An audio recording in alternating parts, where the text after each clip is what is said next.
हरियाणा की हर अपडेट के लिए बेल आइकन दबाएं और सब्सक्राइब करें STV हरियाणा न्यूज।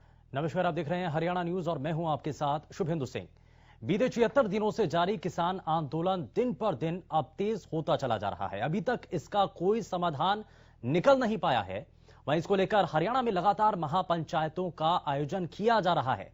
बात करें बीते दिन की तो पीएम मोदी ने आंदोलनकारियों को आंदोलन जीवी की संज्ञा दी थी, जिसके बाद राजनीतिक बयानबाजी और भी ज्यादा तेज हो गई।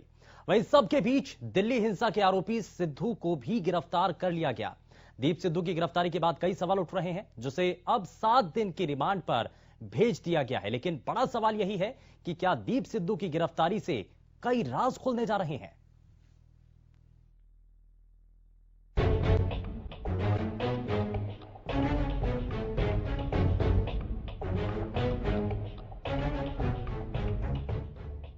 किसान आंदोलन को 76 दिन हो चुके हैं। अभी तक कृषि कानूनों के विवाद का कोई समाधान नहीं निकला है। किसान दिल्ली की चौखट पर अपनी मांगों को लेकर डटे हैं। अन्नदाता की बस इतनी सी गुहार है कि उन्हें MSP पर लिखित गारंटी दे दी जाए। उधर बीते दिन पीएम मोदी ने किसान सरकार के बीच बढ़ती दूरियों को मिटाने की कोशिश की थी और राज्यसभा में कहा था कि MSP पर कोई भी संदेह रखना गलत है। हालांकि पीएम ने MSP पर कानून बनाने को लेकर कुछ नहीं कहा, जिस पर किसानों ने पलटवार किया और कहा कि सिर्फ बोल देने से ही कुछ नहीं होता, पीएम को कानून बनाकर देना होगा। 2011 में ये कहा था कि MSP पे देश में कानून बनेगा और उन्होंने कहा कि ये तो फिर जुमलेबाजी थी, ये तो इलेक्शन का स्टैंड था, तो ये तो गलत चीज है। अगर पीएम के बयान की बात की जाए तो सर वो बोल रहे हैं कि MSP थी, है और रहेगी। MSP पे कानून भी बनेगा, बगैर कानून बने MSP का कोई महत्व नहीं। वहीं मंगलवार को इस घटनाक्रम में एक और मोड़ आया, जिसमें लाल किले की हिंसा का आरोपी दीप सिद्धू गिरफ्तार कर लिया गया। पूछताछ के दौरान दीप सिद्धू ने दावा किया कि वो भावुक होकर किसानों के साथ जुड़ गया था। हालांकि पूछताछ में दीप सिद्धू ने साफ किया कि उसका जुड़ाव किसी कट्टरपंथी संगठन से नहीं है, लेकिन वो तोड़फोड़ वाली विचारधारा में विश्वास नहीं करता। उधर आंदोलन के बीच पश्चिमी यूपी और हरियाणा में महापंचायतों का सिलसिला जारी है, जहां बीते दिनों चरखी दादरी में महापंचायत का आयोजन किया गया, तो वहीं मंगलवार को पिहोवा में महापंचायत हुई, जिसमें किसान नेता राकेश टिकैत भी शामिल हुए। इस दौरान राकेश टिकैत ने पीएम के उस बयान का जवाब दिया, जिसमें पीएम ने नए आंदोलनकारियों की तुलना आंदोलन जीवी से की थी। टिकैत ने पीएम के बयान की निंदा की और कहा कि सरकार को कृषि कानूनों को वापस लेना ही होगा। ये कहा है कि जो परजीवी कहा है भाई, हमें परजीवी कहा है, आंदोलन जीवी परजीवी भी कहा, आंदोलन जीवी भी कहा, से तो एक नई वो करा है क्या भगत सिंह, ये हम जुमलेबाज तो नहीं है। टिकैत के साथ साथ कांग्रेस प्रदेश अध्यक्ष कुमारी सैलजा ने भी पीएम मोदी के आंदोलन जीवी के बयान पर आपत्ति जाहिर की। सैलजा ने कहा कि हम पीएम से गंभीर बात की आशा रखते थे, लेकिन उन्होंने इसे आंदोलन को व्यंग करके पूरे देश को निराश किया है। प्रधानमंत्री जी ऐसे अपने तौर तरीके बोलने के बड़े धनी हैं, शब्दों का इस्तेमाल करने के, और उनकी हमने ये भी देखा है उनकी शैली व्यंग करने वाली। तो ये व्यंग में इतने सीरियस मुद्दे को, गंभीर मुद्दे को ऐसे व्यंग में जो उन्होंने लिया है, इससे थोड़ी निराशा होती। लगातार तेज हो रहे आंदोलन को लेकर किसानों ने नई रणनीति बनाई है। किसानों का कहना है कि अब वो नए फॉर्मूले के साथ धरना स्थल पर बैठेंगे, जिससे आंदोलन और परिवार दोनों पर असर नहीं पड़ेगा और आंदोलन में भीड़ भी जुटी रहेगी। इस नए फॉर्मूले में 50-50 ग्रामीणों को धरने पर भेजा जाएगा, जबकि पहले से धरने पर बैठे संबंधित गांवों के किसानों को वापस भेज दिया जाएगा। इसी तरह से ये रोटेशन प्रणाली लगातार चलती रहेगी। तरीके से हमारा सिस्टम खड़ा हो गया है कि उस तरीके से शायद इसमें फिर भी बहुत मजबूती बनी रहेगी, क्योंकि अब गाँव वालों ने खुद ब खुद सिस्टम ये खड़ा कर लिया है कि एक गांव से 20 लोग आएंगे, हफ्ता भर रहेंगे, अगले हफ्ते दूसरे 20 आएंगे, वो पहले वाले 20 चले जाएंगे। किसान आंदोलन के बीच सियासी नूरा कुश्ती भी खत्म होने का नाम नहीं ले रही। हरियाणा में सत्ता पक्ष और विपक्ष एक दूसरे पर हमलावर हैं। महापंचायतों का आयोजन और किसान नेताओं के हरियाणा दौरे पर बीजेपी ने प्रतिक्रिया दी। आंदोलन पर बोलते हुए सीएम मनोहर लाल ने कहा कि प्रधानमंत्री मोदी ने कृषि कानूनों को किसानों के हित में बताया है। उन्होंने कहा कि कुछ नेता किसानों के हित की बात नहीं कर रहे। राकेश टिकैत और गुरनाम सिंह चढ़ूनी किसानों के कंधे का इस्तेमाल कर अपना हित साधने में लगे हैं। प्रधानमंत्री जी ने जैसे कहा है कि ये तीनों कानून बहुत ही सोच समझ करके किसानों के हित के लिए बनाए गए हैं, लेकिन कुछ ऐसे फ्रस्ट्रेटेड नेता हैं जिनकी मंशा कुछ और है। वो किसानों के हित के लिए कोई बात नहीं कर रहे, बल्कि अपनी कुछ उनके स्वार्थ हैं, अपने कुछ हित साधने के लिए किसानों का कंधा वो उपयोग कर रहे हैं, और चाहे वो चढ़ूनी हो, चाहे वो राकेश टिकैत हो। सीएम के साथ साथ कृषि मंत्री जेपी दलाल ने भी इशारों में राकेश टिकैत पर निशाना साधा और कहा कि हरियाणा के लोग पश्चिमी यूपी के जाट नेताओं से सतर्क रहें। हरियाणा के मेरे भाइयों से, खासकर मैं अपनी मेरी बिरादरी वालों से मैं एक बात करना चाहता हूं, क्या हम इतने सक्षम नहीं हैं कि आपके यहाँ पर 50 लाख की, 70 लाख की, 80 लाख की आबादी है कि एक अच्छा सा नेता अपने अंदर से चुन लें? उत्तर प्रदेश से लाने की जरूरत पड़ती है क्या? इस बारे में हमें विचार करने की जरूरत है। बहरहाल वाद विवाद का दौर तो चलता रहेगा, राजनीतिक उठापटक भी जारी रहेगी। बस सवाल यही बना हुआ है कि इस विवाद का समाधान कैसे और कब निकलेगा, क्योंकि कोई भी पक्ष जरा भी झुकने को तैयार नहीं। ऐसे में जवाब की तलाश में हर कोई है कि क्यों सरकार की ऐसी मजबूरी है कि वो इन कानूनों को रद्द नहीं कर सकती। सवाल ये भी है कि दिल्ली हिंसा क्या एक महज आकस्मिक घटना थी या इसके पीछे भी कोई साजिश थी, जिसके जवाब दीप सिद्धू की गिरफ्तारी के बाद सामने आ सकते हैं। Bureau report, Haryana news. Report आपने देख ली है, लेकिन जरा आज का सवाल भी आपको दिखाते हैं। और आज हरियाणा न्यूज की तरफ से जो सवाल आपके सामने रखा जा रहा है, सवाल यह कि क्या कृषि कानूनों की वापसी करवाने में महापंचायतों की रणनीति सरकार पर दबाव बनाने में कामयाब रहेगी? यदि आपको लगता है कि वाकई में ऐसा हो सकता है तो हाँ के लिए आपको यस टाइप करना है, ना के लिए आपको नो टाइप करना है और जल्दी से हमें भेज देना है। कार्यक्रम के आखिर में आपके द्वारा इस सवाल का जो जवाब दिया गया है उसको हम आपके साथ साझा जरूर करेंगे। लेकिन अब जरा आगे बढ़ जाते हैं और इस सवाल के बाद जरा आज के खास पैनल से आपको मिलवा देते हैं। हमारे साथ भारतीय किसान यूनियन से राष्ट्रीय प्रवक्ता स्वामी इंद्र कार्यक्रम में जुड़ चुके हैं, किसानों की बात रखेंगे। बहुत स्वागत है स्वामी जी आपका कार्यक्रम में। भारतीय जनता पार्टी से प्रवक्ता प्रोफेसर वीरेंद्र सिंह चौहान जी हमारे साथ कार्यक्रम में जुड़ चुके हैं। वीरेंद्र जी बहुत स्वागत है, सरकार का पक्ष रखेंगे हमारे साथ। और इंडियन नेशनल लोकदल से प्रवक्ता सुखबीर तंवर जी हमारे साथ कार्यक्रम में जुड़ चुके हैं। सुखबीर जी बहुत स्वागत है आपका कार्यक्रम में। मैं जरा शुरुआत स्वामी इंद्र जी आपसे ही करना चाह रहा हूं।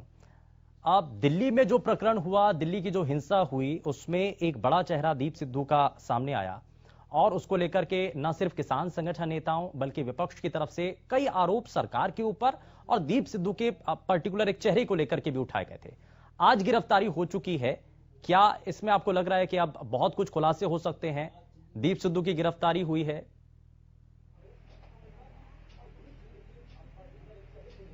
जी बिल्कुल शुभेंदु जी, ये देखना होगा कि दीप सिद्धू जो आज पकड़ में आया है पुलिस के द्वारा, इतने 26 तारीख से लेके आज तक उसकी कॉल रिकॉर्ड जांचनी चाहिए। किन किन लोगों के वो संपर्क में रहा, उसकी क्या विचारधारा थी, कौन सी फंडिंग थी। अभी आज मैं टीवी में ही देख रहा था, न्यूज चैनल के माध्यम से देख रहा था कि वो अपने वीडियो अमेरिका से अपलोड करता था। ये तमाम ये बातें हैं कि भारत में रहकर उस व्यक्ति के तार अमेरिका तक है, तो ये तार कौन जोड़ रहा था? क्या भारत सरकार द्वारा उसे किसी प्रकार का इंस्ट्रक्शन मिला हुआ था? ये बात भी जाननी जरूरी है। क्या सत्तारूढ़ पार्टी दल के लोग उसको संरक्षण दे रहे थे कि आंदोलन को फेल करने के लिए क्या वो एक पुर्जा था जिसे इस्तेमाल किया गया? क्या वो सिर्फ एक चेहरा था, क्या वो सिर्फ एक मोहरा था वीरेंद्र सिंह चौहान जी, या फिर इसके पीछे असल मायने में मास्टरमाइंड कोई और था? देखिए, मुझे स्वामी इंद्र जी से इस तरह की स्तरहीन टिप्पणी की बिल्कुल अपेक्षा और उम्मीद नहीं थी। एक व्यक्ति जो भारत विरोधी गतिविधि में, लाल किले पर तिरंगे का अपमान करने की गतिविधि में संलिप्त हो, उसको उसकी आलोचना आप करें ये ठीक है, उसकी जांच ठीक से हो ये आप कहीं यहां तक ठीक है, लेकिन आप कहां खड़े हैं, कह क्या रहे हैं, ये तो सोच लीजिए। क्या ऐसे किसी व्यक्ति को भारत सरकार का संरक्षण होने की बात कहकर आप कुल मिलाकर अपने आप को संदेह के दायरे में नहीं ला रहे? आप अपने दावों की गंभीरता को जो है वो आप संशय के दायरे में नहीं ला रहे। स्वामी इंद्र जी, भारत की सरकार भारत के मान, स्वाभिमान, सम्मान के रक्षण के लिए है, और जिन्होंने सरकार के साथ, दिल्ली प्रशासन के साथ बातचीत करके कि हम शांतमयी आंदोलन करेंगे, उन लोगों ने विश्वास तोड़ करके लाल किले पर हुड़दंग कराया, तिरंगे का अपमान कराया। भारत सरकार के वो प्रतिनिधि हैं, ऐसा कहकर आप मतलब कहां, कितना गिरेंगे आप, कितना नीचे जाएंगे? नहीं, इसमें क्योंकि वीरेंद्र सिंह चौहान जी, ये बहुत घटिया बात है। मैं ये कहूंगा, फोटो कई वायरल हो रही थी, से इस्तेमाल कर रहा हूं, फोटोज वायरल हो रही थी दीप सिद्धू की, भारतीय जनता पार्टी के बड़े नेताओं के साथ फोटो वायरल हो रही थी, और उसी को आधार मान करके न सिर्फ विपक्षी खेमा बल्कि कई किसान संगठन इसको लेकर के आरोप लगा रहे थे। इस पर भी कुछ कहना चाहेंगे वीरेंद्र सिंह चौहान जी? उस व्यक्ति को ये निर्लज्जता के साथ कह रहे हैं कि उसको भारत सरकार का संरक्षण प्राप्त था। ये माने आप लड़िए सरकार से साहब, स्वागत है आपका, आंदोलन करिए, आपका स्वागत है, लेकिन सरकार से लड़ने की प्रक्रिया में, सरकार का विरोध करने की प्रक्रिया में इतना नीचे। वीरेंद्र जी, ये बताइए, इस आंदोलन के फेल होने से किसान संगठन को फायदा होता था, सत्तारूढ़ पार्टी को फायदा होने वाला है, ये बताइए आप। मेरी बात ध्यान से सुन लीजिए, चाहे दीप सिद्धू हो, चाहे इस घटना में संलिप्त कोई भी व्यक्ति हो, और वो 40 के 40 आंदोलन के नेता हो, जिन्होंने वचन कुछ और ये कहा था हमारे बीच में कोई गलत आदमी नहीं है, ये कहा था हमारे बीच में कोई खालिस्तानी नहीं है, ये कहा था हम शांति प्रिय रास्ते पर, बताए गए रूट पर जाएंगे। विश्वास भंग करने वाले लोगों पर सवाल उठाने की हिम्मत है तो उन पर सवाल उठाइए, अपने देश की सरकार पर सवाल उठाना, और इस तरह के मामले में और उस पर इस तरह के आरोप लगाना बंद कीजिए, कतई शोभा नहीं देता। स्वामी इंद्र जी, आप देश विरोधी बता रहे हैं, ये राष्ट्र का आंदोलन है, देश के लिए आंदोलन है, उस 80 करोड़ लोगों के लिए आंदोलन है, जिसके लिए प्रधानमंत्री ने प्रण लिया था कि उनके पास पीडीएस का अनाज पहुंचेगा। आज बताइए कौन सी कार्यप्रणाली है आपकी उन 80 करोड़ लोगों को, राशन धारक लोगों के पास आज एमएसपी के ऊपर खरीद कर उनके पास जो उनका अनाज पहुंचेगा, आपने एमएसपी की खरीद की जो राशि है वो तक घटा दी है। आपको बहम होगा कि इस तरह की वाहियात बात करके आप सरकार पर सवाल खड़ा कर रहे हैं। आप तो अपने और आंदोलन के चरित्र पर सवाल खड़ा कर रहे हैं। दीप सिद्धू किसका आदमी मालूम है आपको? दीप सिद्धू उस आंदोलन का आदमी है। दीप सिद्धू ये आज भी ये कहता घूम रहे कि क्या हो गया, वो झंडा वहां लहरा दिया गया, निशान साहब वहां टांग दिया गया। देश ने देखा है कि आपके राजनेताओं के साथ, उच्च कोटि के राजनेताओं के साथ उसकी फोटोएं हैं, वो कहां से आई? आपका स्टार प्रचारक था वो गुरदासपुर के अंदर, आपके सांसद का, सन्नी देओल का स्टार प्रचारक था वो। आप जवाब दीजिए, आप चौधरी बने घूमते हैं कि हम आंदोलन को ठीक रास्ते पर लेकर जा रहे हैं, आंदोलन शांतिपूर्ण। लेकिन वीरेंद्र सिंह जी, एक मिनट जरा, आंदोलन में देश के वीरेंद्र सिंह चौहान जी, अगर दीप सिद्धू का नाम सामने आ रहा है तो इसमें क्या सनी देओल के साथ कैंपेनिंग करते हुए क्या दीप सिद्धू की फोटो नहीं थी? क्या वीडियोस वायरल नहीं हुई थी? क्या उस वक्त कैंपेनिंग में नहीं था दीप सिद्धू? ये सभी चीजें है ना प्रमाण। जरूरी वस्तु अधिनियम था जो संरक्षण देता था, उसी कानून के द्वारा आज देश के अंदर लूट की जा सकती है। क्या ये कानून आपने नहीं बनाया? इस कानून को आपने छूट नहीं दी? कानून हमने बनाया, किसान के हित में बनाया। कानून 3 बनाए हैं जो किसानों, कृषि संशोधन कानून, वे किसान के हित के कानून है स्वामी इंद्र जी, उनमें कोई खामी होगी। अरे भैया, कानून 2 बनाए हैं, तीसरे में तो आपने अमेंडमेंट किया है, क्यों देश को झूठ बोल रहे हैं? आंदोलन के जरूरी वस्तु अधिनियम के अंदर अमेंडमेंट किया है। बताओ देश के अंदर जो कानून लोगों को संरक्षण देता था, जो जरूरी वस्तु अधिनियम था, आज वो काला बाजारी वस्तु अधिनियम बन गया है। किसान आपसे पूछेंगे, खुली छूट है कालाबाजारी की। स्वामी इंद्र ये बता दीजिए, किस किसान की जमीन इन कानूनों के कारण चली गई? क्यों झूठ बोल बोल करके लोगों की आत्महत्याएं करवा रहे हो? वीरेंद्र जी, पहले देश को बता दीजिए ना, 135 करोड़ देश की आबादी है, क्या उनका जो खाद्य पदार्थ है, क्या आज वो सुरक्षित है? चलिए ठीक है, मैं थोड़ा सा आगे बढ़ता हूं, ठीक है वीरेंद्र सिंह जी, ठीक है स्वामी जी, मैं वापस से जवाब लूंगा आपसे। लेकिन सुखबीर तंवर जी, आज जब महापंचायतें हो रही हैं, इस आंदोलन को महा आंदोलन बनाने के लिए ही क्या ये सब कुछ कोशिश है और इसे धार मिल पाएगी इस आंदोलन को? देखिए शुभेंदु जी, सर्वप्रथम तो मैं कहना ये चाहता हूं, महापंचायतें खास तौर पे उत्तर भारत में एक प्रमुख रोल रहा है, और जहां तक महापंचायतें किन विषयों में आती है, जब कभी कोई सामाजिक स्तर पे, राजनीतिक स्तर पे या अन्यथा कुछ गलत समाज में हो रहा हो, चाहे वो सरकार के स्तर पे चाहे किसी भी अन्य स्तर पे, उस मामले में निर्णायक भूमिकाएं अतीत में भी रही हैं और मुझे लगता है कि आगे भी रहेंगी। जिस प्रकार से अभी वीरेंद्र सिंह जी कह रहे थे और भारतीय किसान यूनियन के प्रवक्ता साथी जिस प्रकार कह रहे हैं, देखिए निसंदेह इस प्रकार के प्रमाण आ चुके हैं कि जो ये दीप सिद्धू नाम का व्यक्ति है कि इनके माननीय प्रधानमंत्री नरेंद्र मोदी जी के साथ भी इनके फोटो हैं। हाँ। आपके दूसरे जो सांसद हैं भारतीय जनता पार्टी के, उनके साथ भी फोटो हैं। वीरेंद्र जी बता दें क्या वो फोटो ठीक है कि गलत है? जल्दी से जवाब, फिर मैं वापस लौटूंगा। मैं सुखबीर जी वापस आपसे जवाब लूं, जरा जवाब ले लेते हैं। देखिए 1 to 1 दीप सिद्धू, वीरेंद्र जी, दीप सिद्धू एक आर्टिस्ट, एक कलाकार पंजाबी का, वो कभी मान लीजिए भारतीय जनता पार्टी के किसी कार्यक्रम में या किसी चुनाव के उसमें कभी रहा हो और वो बाद में जाकर के वो आंदोलनकारी तत्वों के साथ मिल जाए, वो गलत बात करे, तो क्या उससे और उसका प्रधानमंत्री के साथ कोई पुराना चित्र हो तो क्या उसका अपराध माफ हो जाता है और वो भाजपा का कार्यकर्ता हो जाता है? किस तरह की लानतपूर्ण बातें कर रहे हैं, बेतुकी बातें कर रहे हैं। बेतुकी बातें आप कर रहे हैं। प्रधानमंत्री मोदी जी के साथ फोटो खिंचवाना तो सामान्य बात है, इसको पर मिला रहे हैं आप। झूठ बोलना बंद करें। उसकी प्रधानमंत्री तक पहुंच थी, उसकी सांसद तक पहुंचे, किसको बेवकूफ बनाने का प्रयास कर रहे हैं? आप अपनी गलती स्वीकार करें। और जिस प्रकार से लाल किले तक का रूट उसको दिया गया वो आपके द्वारा दिया गया और 4 घंटे लाल किले को उत्पात मचाया गया। कहाँ थी आपकी फौज, कहाँ था आपका गृह मंत्रालय? आज ये प्रदेश अपने जवाब जानना चाहता है। 4 घंटे लाल किले को उत्पात मचा, 4 घंटे में तो पता नहीं क्या हो जाए। कहाँ था साहब आपका केंद्रीय गृह मंत्रालय? पूरी तरह विफल हो चुका है। आप जवाब दें, आज से जवाब मांग रहे हैं, आप जवाब दें। 4 घंटे से ज्यादा एक व्यक्ति भारतीय जनता पार्टी का जवाब देगा, साबित भी कर दो तो आप जवाब दें। हम 4 घंटे तक उत्पात किसने अलाउ किया? देश के क्या खिलाफ विफल हो चुके थे? क्या दीप सिद्धू ने आपको आपके प्रशासन को पंगु बना दिया था? क्या आपको बंधक बना दिया था?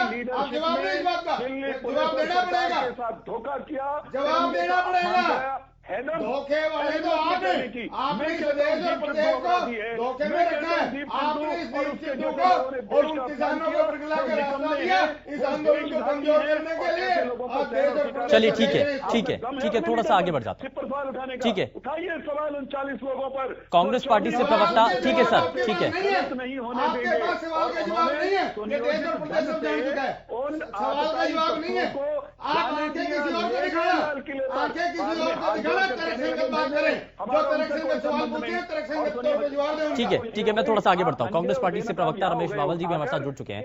रमेश जी बहुत स्वागत है। मैं जरा जल्दी से रिएक्शन लेना चाहता हूं। आज इस दौरान कृषि मंत्री की तरफ से एक स्टेटमेंट दिया गया और उन्होंने कहा कि कांग्रेस पार्टी सरकार को अस्थिर करने के लिए सब कुछ कर रही है। और क्या कांग्रेस पार्टी का मकसद यही है कि इस आंदोलन के बूते सरकार को अस्थिर किया जाए? रमेश जी। बिल्कुल नहीं जी। कांग्रेस पार्टी एक पॉलिटिकल पार्टी है और एक पॉलिटिकल पार्टी होने के नाते यदि देश में कुछ गलत हो रहा है किसी के साथ तो कांग्रेस पार्टी अपोजिशन में है और उसका कर्तव्य बनता कि वो उसके खिलाफ आवाज उठाए। दूसरा, जो किसानों के जो 200 के लगभग किसानों की मौत हो चुकी है। रमेश जी बताइए। और दूसरा ये कि 200 के लगभग किसानों की मौत हो चुकी है। और जो कृषि मंत्री हैं वो तो इतने बेतुके हैं ना जी, ऐसे लानत ऐसे कृषि मंत्री पे जो इस तरह के रोज झूठे बयान देते हैं। पहले तो कृषि मंत्री ने बयान दिया कि किसान ये बताए कि ये काले कानून कैसे हैं। अरे तुम 15 बिंदु पे आपने संशोधन की बात कैसे एडमिट करते हो? तुम इनको स्थगित करने की बात क्यों करते हो? तुम कभी SYL का मुद्दा ले आके दोनों स्टेट को लड़वाने की कोशिश करते हो। तुम गुंडा तत्व को शामिल करके किसानों को बदनाम करना चाहते हो। किसान पीसफुल आंदोलन कर रहे थे। जो सिद्धू है वो सनी देओल है जो उसके साथ उसकी फोटो है, उस MP के साथ खड़ा है।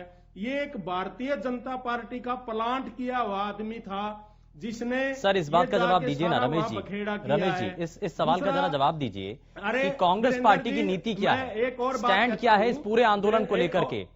कांग्रेस पार्टी के नेता और जब इससे पहले तक प्रधानमंत्री ने सदन के भीतर ये कोट करते हुए कहा है कि मनमोहन सिंह ये चाहते थे कि एक राष्ट्रीय बाजार हो। क्या संशोधन की मांग नहीं कर रहे थे? क्या सुधार की बात नहीं थी? क्या कांग्रेस पार्टी के मैनिफेस्टो के अंदर 2019 के अंदर इन बातों का जिक्र नहीं था? इनकार कर दीजिए। इसमें बिल्कुल मैं भी लाके एक एक चीज पढ़ देता हूं। ऐसे लोग गुमराह करते हैं। मैनिफेस्टो के अंदर किसानों को सुविधाएं देने की बात थी, ये नहीं थी कि कृषि कानून। कैसे सुविधाएं बताइए ना, कैसी सुविधाएं? बहुत सी सुविधाएं आप पहले बताते ना मेरे को जी।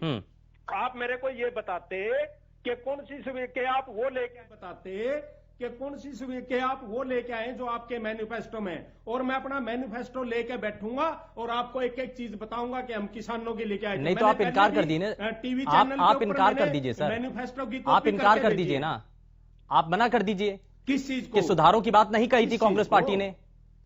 सुधार नहीं होना चाहिए ना सिर्फ मंडियों के अंदर। मैं ठीक है, अरे फैसिलिटी हाँ वीरेंद्र जी, ये बातें मतलब ये जो काले कानून लिया है, हम ये कह रहे थे कि आप एसेंशियल कमोडिटी एक्ट खत्म कर दें। क्या कांग्रेस ये कह रही थी? क्या कांग्रेस ये कह रही थी कि इनका कॉन्ट्रैक्ट लेके आए?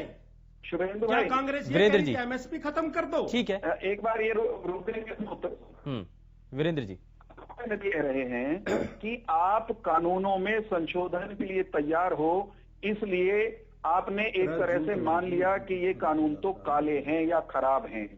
भारत का संविधान जो डॉक्टर भीमराव अंबेडकर के नेतृत्व वाली ड्राफ्टिंग कमेटी ने बनाया, डॉक्टर राजेंद्र प्रसाद की अध्यक्षता वाली संविधान सभा ने बनाया, वो संविधान आजादी के बाद से यानी लागू होने के बाद से 26 जनवरी 1950 के बाद आज तक दर्जनों बार संशोधित हो चुका है। जब जैसी आवश्यकता होती है, कांग्रेस समेत जिसकी भी सरकार रही, संशोधन उसमें किए गए। तो क्या कांग्रेस के नेता ये कहेंगे कि क्योंकि संविधान में आप संशोधन कर रहे थे या इन्होंने संशोधन किया तो वो संविधान काला था, वो बुरा था? साहब, संशोधन आवश्यकता के अनुरूप किए जाते हैं। सरकार बारंबार कह रही है कानूनों में कुछ भी काला नहीं है, कानून किसानों के हित के हैं, लेकिन किसानों के मनों में जो शंकाएं हैं उन शंकाओं को दूर करने के लिए अगर उन्हें कुछ अतिरिक्त व्यवस्थाएं करने की दरकार है तो किसानों का मन रखने के लिए, मान रखने के लिए हम करने के लिए तैयार हैं। लेकिन जिनके इरादे काले हैं, जिनकी मंशा काली है, वो टेलीविजन चैनल पर बैठकर कानूनों को काले बताते हैं और ये बता नहीं पाते कि उन्होंने अपने घोषणा पत्र में क्यों कहा था हम किसान को मंडी की गुलामी से आजादी दिलवाने का रास्ता बनाएंगे। क्यों उनके नेता भूपेंद्र सिंह हुड्डा इसकी वकालत करते थे? क्यों मनमोहन सिंह इस बात की वकालत करते थे? क्यों दीपेंद्र सिंह इसकी वकालत करते थे? बोलते हो तुम लोग। ठीक है, मैं जरा स्वामी इंद्र जी को जोड़ लेता हूँ। ठीक है सर, ठीक है। भाषणों की वीडियो अभी भी आपके खिलाफ कौन है? ये देश जानता है, भावनाएं भड़काने का कुछ होने वाला नहीं है। ठीक है सर, ठीक है। वीरेंद्र सिंह जी और रमेश जी एक मिनट जरा थोड़ा सा आगे बढ़ते हैं। स्वामी इंद्र जी, एक लंबे समय से अब बीच में काफी गैप हो चुका है, गतिरोध बना हुआ है। इस गतिरोध को तोड़ने के लिए अब कैसे बातचीत आगे बढ़े, ये क्या कैसे कदम होगा? फिर सरकार की तरफ से ये कह दिया गया, प्रधानमंत्री ने इस पर आह्वान कर दिया कि हम एक कॉल की दूरी पर हैं। किसान संगठन नेता ये कहते हैं कि हम बातचीत करना चाहते हैं, लेकिन बातचीत होगी कैसे सर? स्वामी जी, ठीक है। वीरेंद्र जी एक मिनट जरा, वीरेंद्र जी ठीक है। स्वामी जी। शुभेंदु जी, आप देख रहे हैं कि भारत के प्रधानमंत्री ये कहते हैं किसान मेरे से एक कॉल की दूरी पर है, पर आप देखिए प्रधानमंत्री जी कहां व्यस्त हैं। वो किसानों से वार्ता नहीं करना चाहते, ना ही उन्होंने बताया कि आप वहां फलां दिन मिलिए। आज तक भारत सरकार द्वारा डेट निश्चित नहीं की गई कि आप जो है इस दिन को आप मिलेंगे। ना ही माननीय प्रधानमंत्री जी ने वो फोन नंबर बताया देश को कि जिस फोन पर किसान संगठन जो है बात करे। प्रधानमंत्री कहां जा रहे हैं? प्रधानमंत्री जा रहे हैं बंगाल में, प्रधानमंत्री जा रहे हैं आसाम में, जहां इलेक्शन है। उन्हें राजनीति की और राजनीतिक सियासत की बहुत जरूरत है। वो चाहते हैं किसी प्रकार से बंगाल में सरकार बन जाए, किसी प्रकार से अन्य राज्यों में सरकार बन जाए, पर जो किसान दुखी है, जो तड़फ रहा है, जो इस बरसात में पड़ा हुआ है, ओलावृष्टि में पड़ा हुआ है, सरकार द्वारा जो अपमानित हमें रोज किया जाता है, उस अपमान को हम सहन कर रहे हैं। पर सरकार के पास किसान के लिए 1 मिनट का समय नहीं है। सरकार बातें बड़ी बड़ी कर रही है। खुद स्टूडियो में बैठ के नरेंद्र तोमर जी ने किसानों से राज्यसभा में कहा है कि किसानों ने मुझे आज तक बताया ही नहीं इसमें काला क्या है। भैया 11 करोड़ की बात जो आपने किसानों के साथ की, और आपने खुद कहा था कि हम इसमें संशोधन करने के राजी हैं। ठीक है, मैं इस पर जवाब लूंगा। मैं सुखबीर जी, ठीक है, सुखबीर जी भी कुछ कहना चाह रहे हैं, मैं सभी से जवाब लूंगा। एक छोटे से ब्रेक के लिए हमें यहाँ रुकना होगा, लेकिन बड़ा सवाल यही है कि महापंचायत के जरिए अब इस आंदोलन को नई धार देने की कोशिश की जा रही है। तो क्या महापंचायत के जरिए ये आंदोलन बड़ा होने वाला है? और हरियाणा के अंदर अलग अलग नेताओं की तरफ से जो बयानबाजी की जा रही है, सरकार को अस्थिर करने की कोशिश है, इसके पीछे क्या इस आंदोलन को लेकर के एजेंडा है? कौन इसमें है शामिल? बात इसी पर है। जरा जल्दी से आगे बढ़ते हैं। सभी खास मेहमान हमारे साथ लगातार कार्यक्रम में बने हुए हैं, लेकिन बड़ा सवाल यही कि आखिर दीप सिद्धू की गिरफ्तारी के बाद क्या बड़े खुलासे होने जा रहे हैं? जरा इसी सवाल को आगे लेकर के चलते हैं। और मैं जरा जल्दी से, वीरेंद्र सिंह चौहान जी, ये बार बार कहा जा रहा था अगर बीजेपी का एजेंट है, ये ऐसे आरोप लगाए जा रहे हैं, इन बातों का खंडन आप करते हैं और इसमें क्या कहना चाह रहे हैं? खुलासे होंगे? और कई इस दौरान सोशल मीडिया पर वीडियो भी आए थे दीप सिद्धू के, जिसने कहा था कि मैं अगर अपनी बातें रखूंगा तो कई खुलासे होंगे। देखिए, मैं तो बहुत विनम्रता से ये बात कहता हूं कि यहां पर बैठकर टेलीविजन स्टूडियो में भारतीय किसान यूनियन के या कांग्रेस के या किसी और दल के व्यक्ति ये कह दें कि दीप सिद्धू भाजपा के एजेंट थे, तो इससे तो दीप सिद्धू ना भाजपा के कार्यकर्ता साबित होते हैं, ना एजेंट साबित होते हैं। दीप सिद्धू के जो हाल ही के कर्म, हाल ही की गतिविधियां, हाल ही के बयान दीप सिद्धू क्या है, कौन है, किसका बंदा है, ये प्रमाणित करेंगे। जब से ये आंदोलन चला, पहले दिन से दीप सिद्धू को किसानों के नाम पर आंदोलनकारियों के बीच में उग्रता के साथ अपनी बात कहते हुए देश दुनिया सबने देखा। वो लगातार आंदोलन में, चाहे पंजाब में आंदोलन चल रहा था, चाहे वो दिल्ली में सिंघू बॉर्डर या दूसरे स्थानों पर जो आंदोलन चल रहा है, वहां दीप सिद्धू और उसके समर्थकों की प्रेजेंस रही है।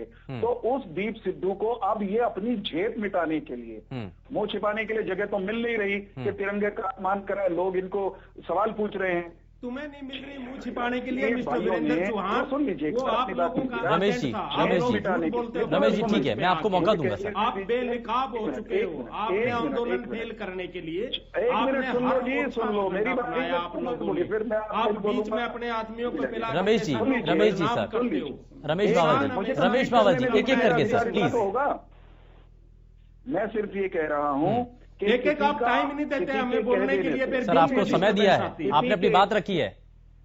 किसी के कहने से ये सर पॉलिटिकल मंच तो है नहीं ना, यहाँ भाषण तो चलेगा नहीं। पॉलिटिकल मंच तो है नहीं ना सर। उसको हम भाषण नहीं देते के बीच में है, हम सीधी बात करते हैं, भाषण देने के लिए नहीं आते, मुझे भाषण नहीं देने आते। देश के ध्वज का अपमान करने वालों को उकसाया, इसको प्रमाण देता हूँ।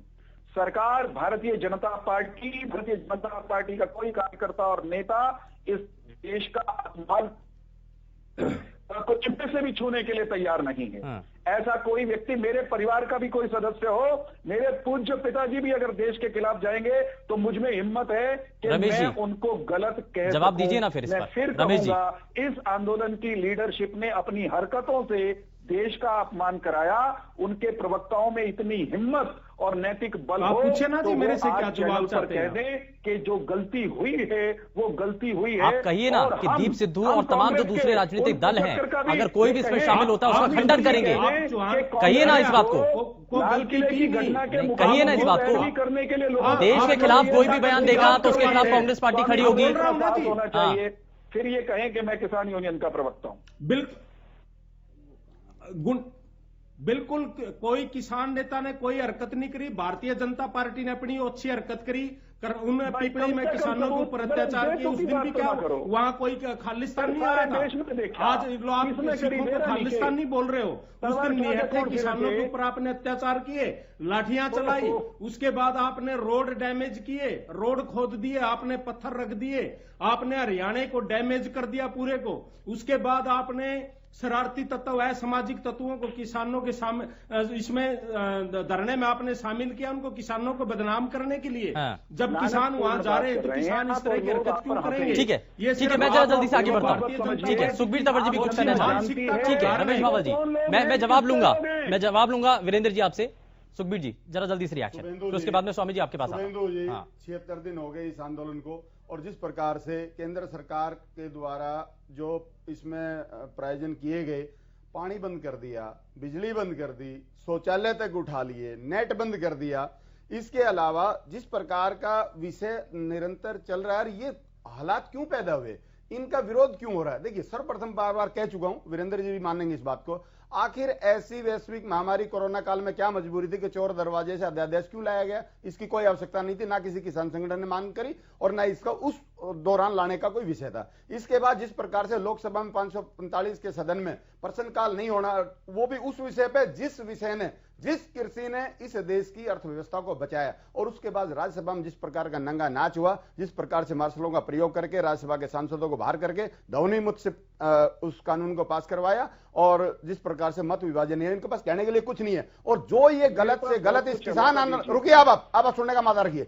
इस किसान आंदोलन को दबाने के लिए इसको जो केंद्र सरकार और हरियाणा की सरकार जो कुछ कर सकती थी वो किया। निसंदेह आज ये इस सिद्धू नाम के अपराधी से पल्ला छुड़ाना चाहते हैं, लेकिन देश प्रदेश की जनता सब देख चुकी है। आज जब सब प्रेशर इनके ऊपर आ गया, जैसा कि मैंने पहले पूछा था, वीरेंद्र जी आप बताएं, 4 घंटे तक जिस प्रकार का उपद्रव लाल किले पर हुआ, क्या वो आपकी प्रशासनिक और लैंड ऑर्डर की विफलता नहीं थी? या तो आप इसको माने या इसको डिनाई करें। शुभेंद्र जी, वीरेंद्र जी जवाब कर लिया इन्होंने। जवाब, देश के किसानों का एक तबका आंदोलन पर था, उन्होंने कहा, उनकी लीडरशिप ने सरकार से कहा कि हम भी देश के नागरिक हैं, हमें शांतिपूर्ण तरीके से ट्रैक्टर मार्च निकालने दीजिए।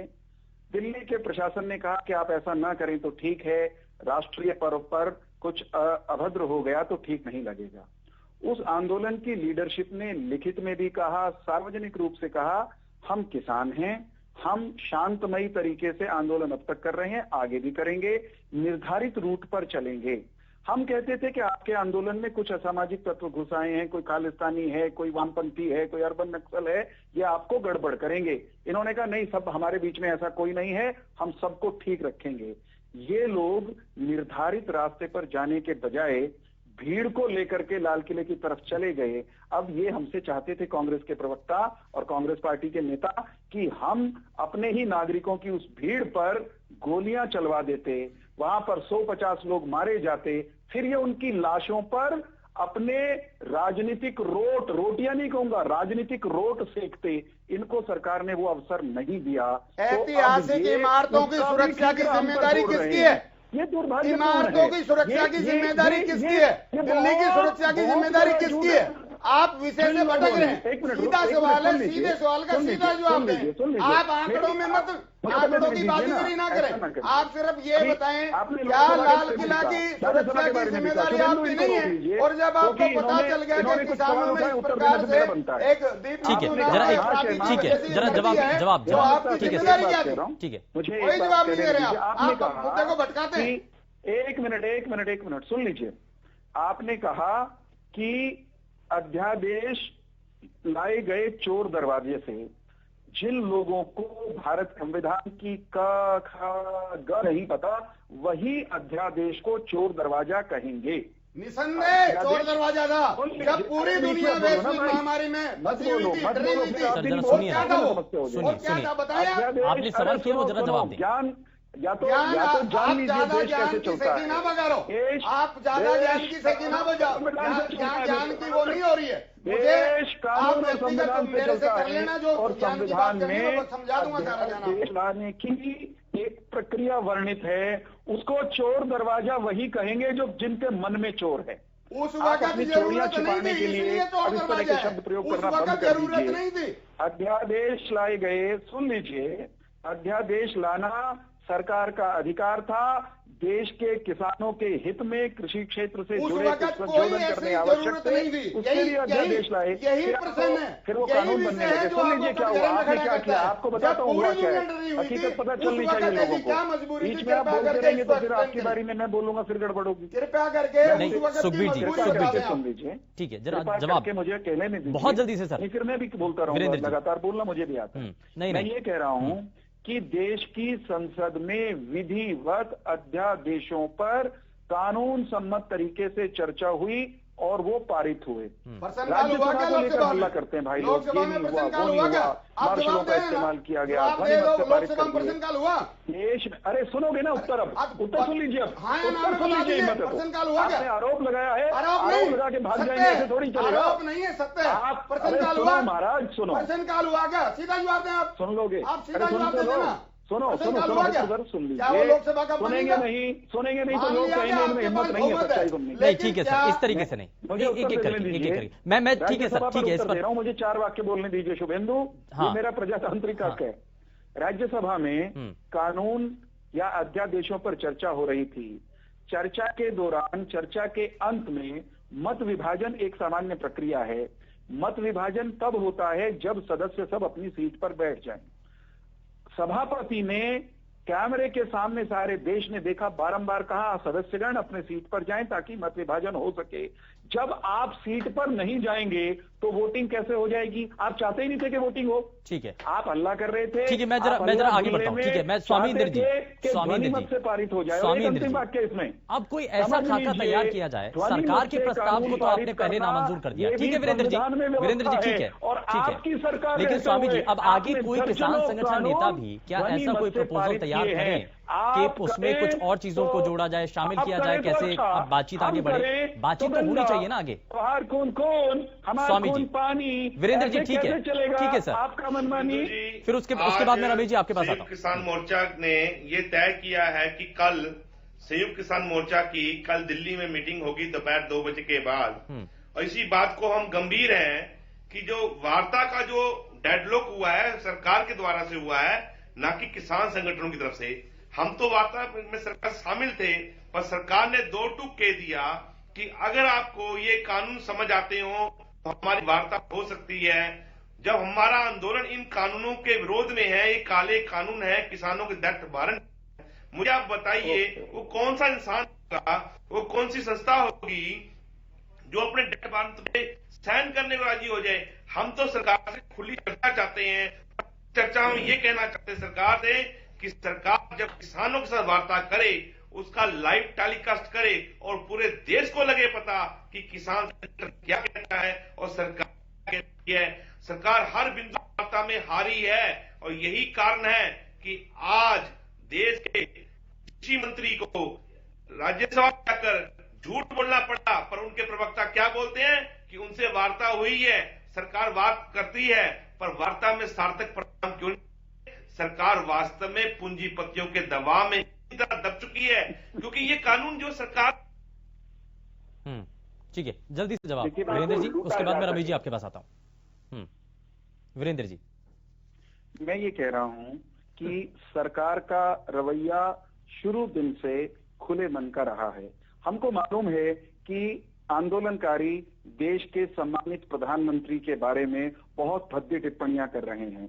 सोशल मीडिया से लेकर और धरना स्थलों तक जिस तरह की असहनीय और भड़काऊ किस्म की बातें देश के शिखर नेतृत्व के बारे में कही जा रही हैं, उनको सुनते देखते हुए भी, ये जानते हुए भी कि आंदोलन में अर्बन नक्सल घुसाए हैं जो नक्सलियों को छोड़ने की मांग कर रहे हैं। आंदोलन में कुछ लोग खालिस्तान की बात करने वाले भी घुसाए हैं। उसके बावजूद सरकार ने आंदोलन के बारे में गलत टिप्पणियां करते हो, आपके असामाजिक तत्व है वो लगातार जारी। मिस्टर वीरेंद्र चौहान, आप कभी खालिस्तान में बोलते हो मंच पे, आपका प्रधानमंत्री फिर माफी मांगता है, फिर आपके कृषि मंत्री माफी मांगते हैं, तो तरीका ठीक नहीं है।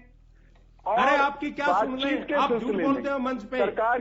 सरकार ने बातचीत के दौरान जो किसानों की शंकाएं थी उन सारी शंकाओं को दूर करने के लिए अनेक प्रकार के प्रस्ताव लिखित में दिए, लेकिन मैं नहीं मानूंगा आपकी बात लेकिन परनाला पंजाबी में ਤੁਹਾਡੀ ਗੱਲ सिर मत्ते परनाला ਉੱਥੇ ਦਾ ਉੱਥੇ हम नहीं मानेंगे, हम वापस किए बिना नहीं लौटेंगे। और कुछ लोग तो वहां बैठे हुए बदतमीज लोग तो ये कह रहे हैं कानून भी वापस हो गया ना, ऐसे लोगों का क्या इलाज है? क्या आपने आंदोलनकारियों की लीडरशिप ने उनको रोका, उनको?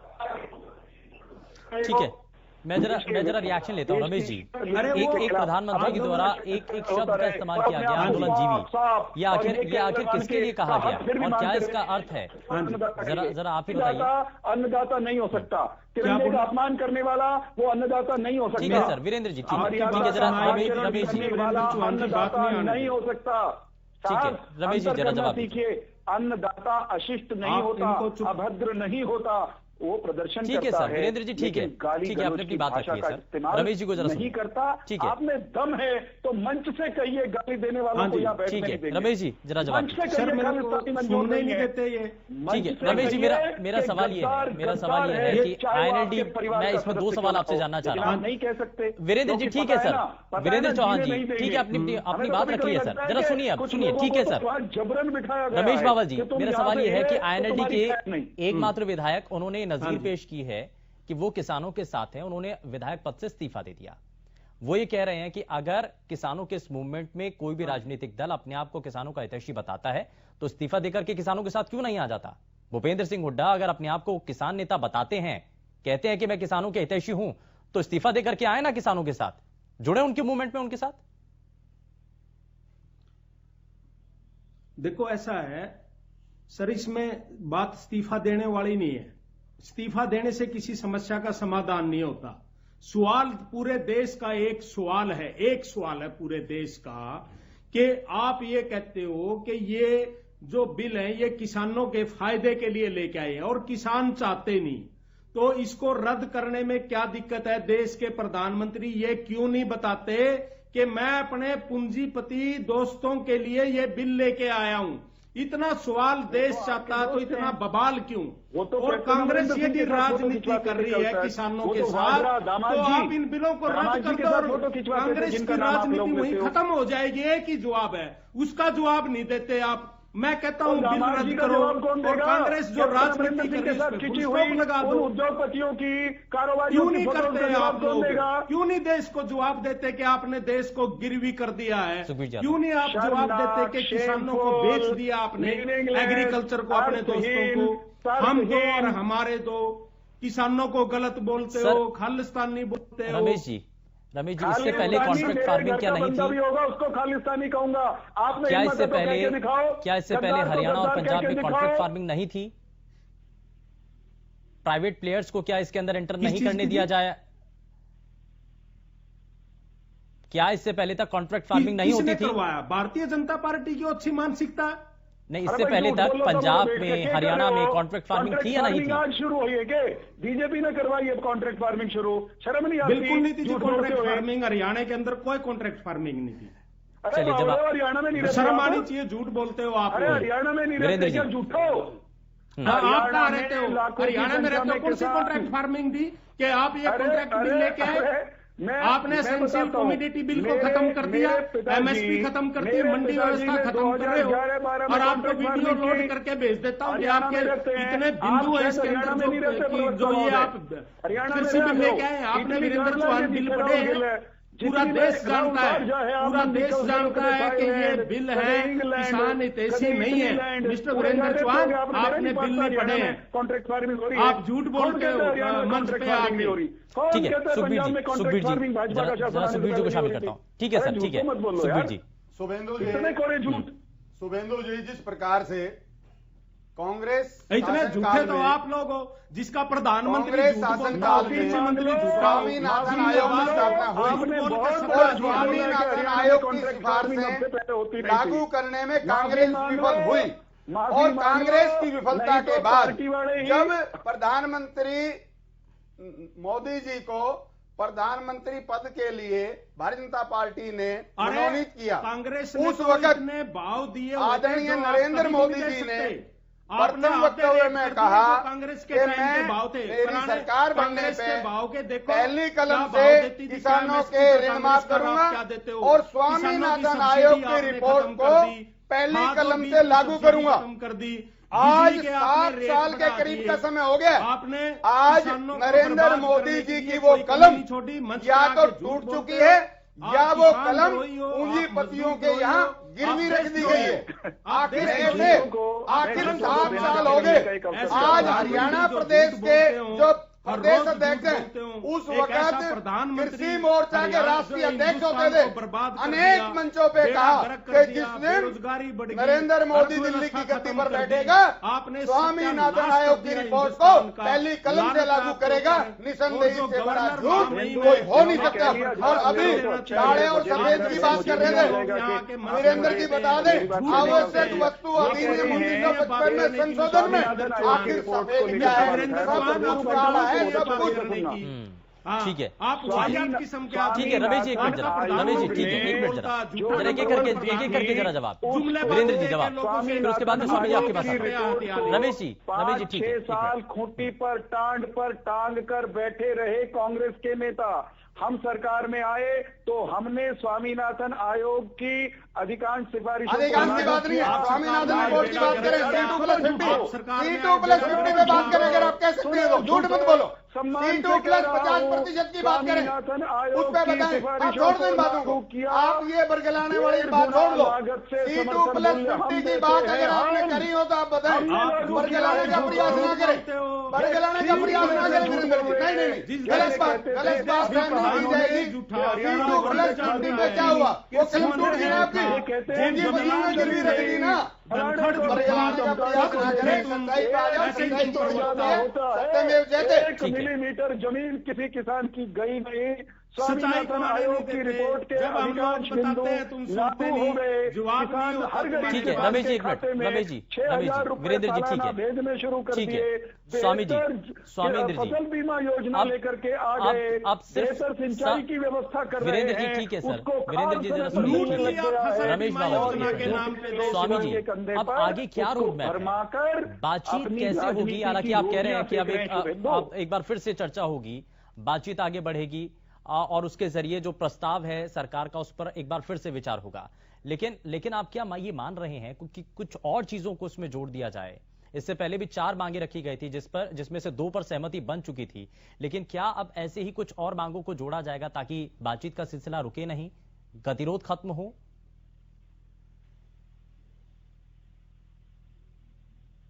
स्वामी जी आपको मालूम है जो सरकार ने कहा था 4 में से 2 मान ली गई, अभी तक उसका लिखित में जो सरकार के द्वारा जो आना चाहिए पत्र ना तो वो मीडिया के सामने दिया गया, ना ही किसान संगठनों के पास पहुंचा।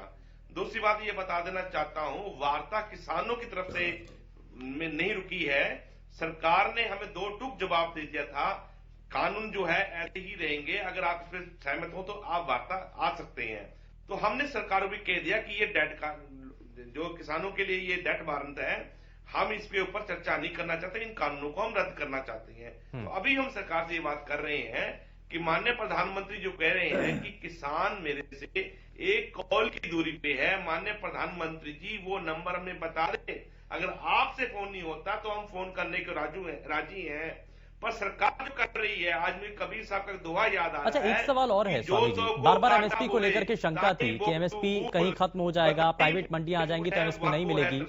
तो इसको लेकर के खुद प्रधानमंत्री ने सदन के अंदर कहा कि एमएसपी थी, है और रहेगी। प्रधानमंत्री की बात पर क्या भरोसा करेंगे किसान और किसान संगठन नेता?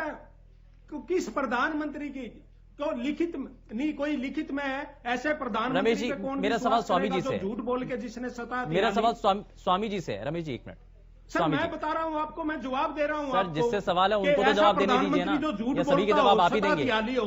तो उसकी लिखित की बात नहीं, और लिखित की बात में देना बात है। ऐसे जुमले सुनाने से क्या आप तो दे नहीं पाए, आप तो नहीं कर पाए ना सर, आप विफल रहे ना इस बात के लिए। स्वामीनाथन आयोग की रिपोर्ट को लागू नहीं किया, या माफी कांग्रेस पार्टी स्वामीनाथन आयोग की सिफारिशें आई, आप दबाए बैठे रहे, कुछ नहीं किया आपने। मैं कह रहा जी स्वामीनाथन की औकात उसकी होनी चाहिए। स्वामीनाथन से भी बढ़िया किसानों को फसल दे रहे थे। कब कर देते सर? कितना और समय चाहिए था आपको? झूठ बोला, हमें प्राइस मिल रहे थे। हाँ, भाजपा की सरकार नहीं, कितना समय और आपको चाहिए था? कॉन्ट्रैक्ट जरूरत नहीं थी कुछ कहने की। हुड्डा कमेटी की जो रिपोर्ट थी, हुड्डा कमेटी की जो रिपोर्ट थी, क्या था उसमें? क्या बताया गया था उसमें? अरे हम तो एमएसपी, भूपेंद्र सिंह हुड्डा जिस कमेटी के चेयरमैन थे, उस कमेटी की रिपोर्ट में क्या सिफारिशें दी गई थी, क्या कहा गया था? आपकी पार्टी के नेता है ना भूपेंद्र सिंह हुड्डा, किसान नेता कहते हैं ना अपने आप को, सर कहते हैं ना। उस कमेटी की तरफ, उस कमेटी के अंदर किन बातों का जिक्र था जिसके वो खुद चेयरमैन थे? बात सुनिए, बताइए जरा। अरे मेरी बात तो सुनिए, बात सुनिए ना। हाँ बताइए, जवाब दे रहा हूँ। हाँ? आप में हिम्मत नहीं है, आप भारतीय जनता पार्टी की टाउटी कर रहे हो, एजेंट हो भारतीय। आपसे सवाल कर ले तो आपको परेशानी आ जाती है, सुनना चाहते हैं, लॉलीपॉप गेंद दी जाए आपको।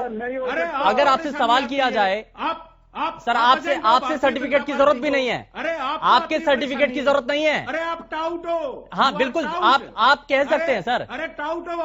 और आपके सर्टिफिकेट की कोई जरूरत नहीं है। भारतीय जनता पार्टी की राजनीति कर रहे हो। आपने किसानों के लिए कुछ किया? सिफारिशें, आपने सिफारिशें लागू की?